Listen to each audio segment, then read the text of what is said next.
Cette semaine, il y a un proche qui m'a envoyé un podcast qui m'a bouleversé et je voulais absolument vous raconter cette histoire. Pourquoi est-ce que je veux vous la raconter? Eh bien tout simplement parce qu'elle a résonné en moi et que je pense qu'elle permet de tirer des conclusions hyper importantes sur la société dans laquelle on vit aujourd'hui. Ce podcast, en fait, c'est une émission France Inter qui est menée par le chroniqueur Xavier Delaporte et cette émission, elle porte sur l'histoire de Alexis Debat qui était un consultant politique français qui a travaillé aux US pendant pas mal de temps et qui a fait beaucoup parler de lui dans les années 2007. Au début de cette émission, on a l'impression que Xavier Delaporte veut nous parler d'intelligence artificielle, veut nous parler de machine learning, etc.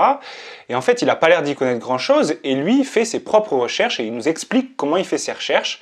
Il va sur YouTube, il regarde des conférences et il tombe sur un type qui a l'air de répondre aux questions que lui-même se pose. Et donc, il accroche à ses vidéos, il en regarde quelques-unes. Et en fait, il y a quelque chose qui cloche dans ces vidéos. Il y a la personne qui tient ces conférences-là, elle lui dit quelque chose. Le speaker en question, il s'appelle Yves Berquist et on comprend que c'est un ponte de l'intelligence artificielle qui travaille dans la Silicon Valley et qui met justement cette intelligence artificielle au service des boîtes de production cinématographique et aussi du marketing. Et durant les conférences que mène Yves Berquist et que Xavier Delaporte est en train de regarder, et c'est un petit peu comme ça qu'est montée l'émission aussi, on a l'impression que Xavier Delaporte est en train de regarder en live les conférences de Yves Berquist et il est en train de nous faire un résumé en même temps de ce qu'il comprend, de ce qu'il voit, etc. Le fait est que durant les conférences, donc, il y a des journalistes qui posent des questions et Xavier Delaporte, il est content parce que les questions que posent les journalistes, c'est exactement les questions qu'il aurait aimé poser. Typiquement, mais l'intelligence artificielle, concrètement, c'est quoi? Qu'est-ce que vous faites pour ces boîtes de production? Du coup, comment vous les aidez? Bon, et du coup, le gars, il répond, et d'ailleurs, il parle super bien, hein. C'est une qualité qu'on retrouve souvent chez les conférenciers. C'est des gens qui ont de la prestance, du charisme, et qui s'expriment bien.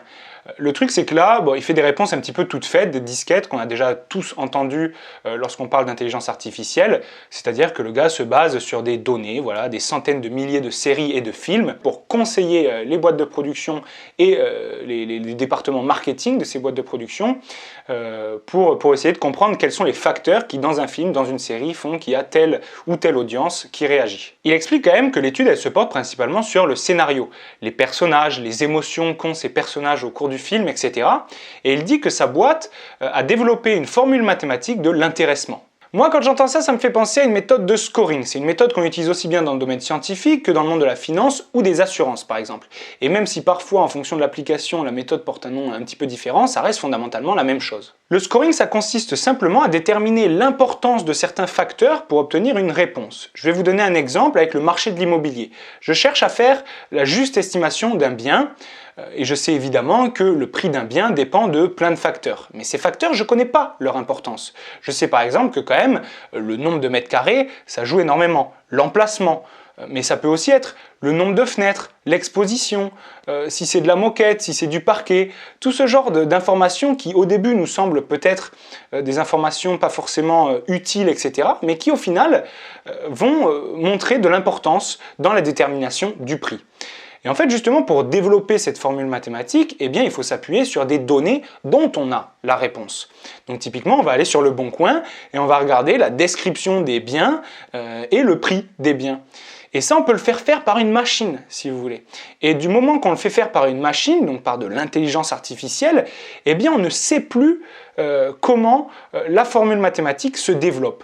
Par contre, on va faire en sorte que cette formule soit la plus juste possible. Et donc, on va entraîner comme ça cette formule mathématique sur des données dont on a la réponse. Et c'est ça que fait un petit peu, si vous voulez, Yves Berquist avec sa boîte qui justement fait du consulting pour les boîtes de production cinématographique. Bon, et tout ça, ça attire vachement l'attention de Xavier Delaporte, il est content des réponses qu'il obtient, mais ça éveille en lui plus de questions, des questions qu'il aimerait poser directement à Yves Berquist. Mais il y a quand même quelque chose qui cloche dans ces conférences, il y a quelque chose qui fait que Xavier Delaporte se demande « mais ce gars, j'ai l'impression de le connaître ». Et du coup, le chroniqueur fait ses propres recherches sur Yves Berquist et il tombe sur un article qui parle du passé mystérieux de Yves Berquist. Bref, de fil en aiguille, Xavier Delaporte comprend que Yves Berquist est en fait Alexis Debat, qui est un consultant politique, un ancien consultant politique français qui travaillait aux US déjà en 2007 et avec qui Xavier Delaporte avait déjà travaillé. Donc ce Alexis Debat, qui désormais s'appelle Yves Berquist, c'était un consultant politique qui avait donc une formation de journaliste, une formation aussi en géopolitique de Sciences Po Paris, et il avait fait beaucoup parler de lui en 2007 parce que justement, il avait été coincé en train de rédiger des faux articles, des fausses interviews. On comprend d'ailleurs que ce qui l'a piégé, c'était un faux interview sur Obama pendant sa campagne présidentielle. Il avait dit que pendant sa campagne, il ne donnerait aucune interview. Et en fait, ce type avait sorti, donc Alexis Debat avait signé un article avec justement des questions qui étaient posées à Barack Obama, etc. Donc il s'était fait coincer comme ça. Le fait est qu'il a changé d'identité complètement. Et il a fait la plus belle renaissance que l'on puisse faire aux États-Unis. Il s'est reconverti donc dans l'intelligence artificielle. Alors je vais vous passer les détails du comment il est passé du coq à l'âne. Hein. Le fait est qu'il s'est retrouvé à bosser avec des gens dans le milieu de l'intelligence artificielle et à appliquer donc ces espèces de méthodes de scoring pour faire du consulting pour les boîtes de prod cinématographiques. Et qu'est-ce que fait Xavier Delaporte? Qu'est-ce qu'il nous explique au travers de son podcast?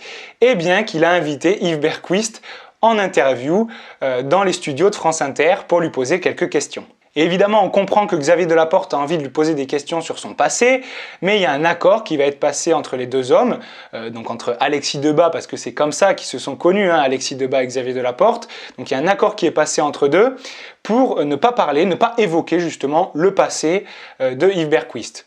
Et donc ils vont parler uniquement d'intelligence artificielle. Et c'est là que ça devient extrêmement intéressant, parce qu'en fait, si vous voulez, au cours de l'interview, on comprend les choses qui motivent Yves Berquist à travailler dans ce milieu-là.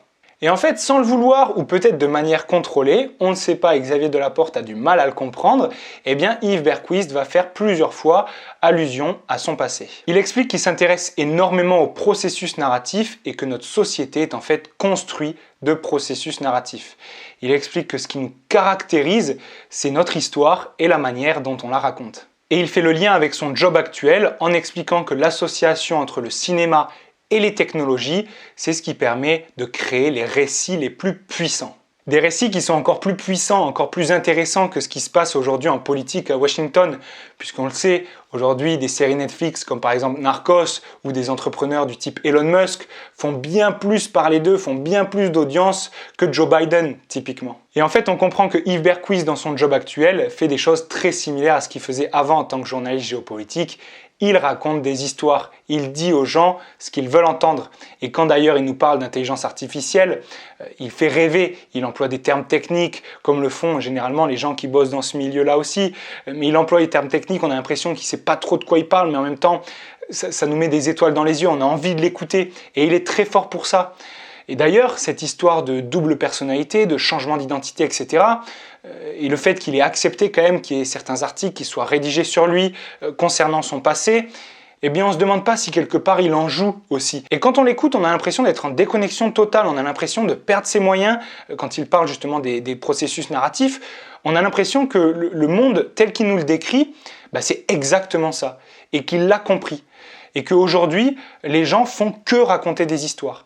Et que c'est vraiment la manière de raconter ces histoires qui fait que quelqu'un va réussir ou pas. Et ça, ce sont souvent des questions que je me suis posées. C'est pour ça aussi que ce podcast fait écho avec mon aventure entrepreneuriale. Vous le savez, un entrepreneur, son boulot, c'est de proposer des solutions à des problématiques que lui-même a expérimentées dans sa vie. Donc développer des produits ou des services qui répondent à des problèmes. Et de définir un marché de personnes qui ont ce problème-là.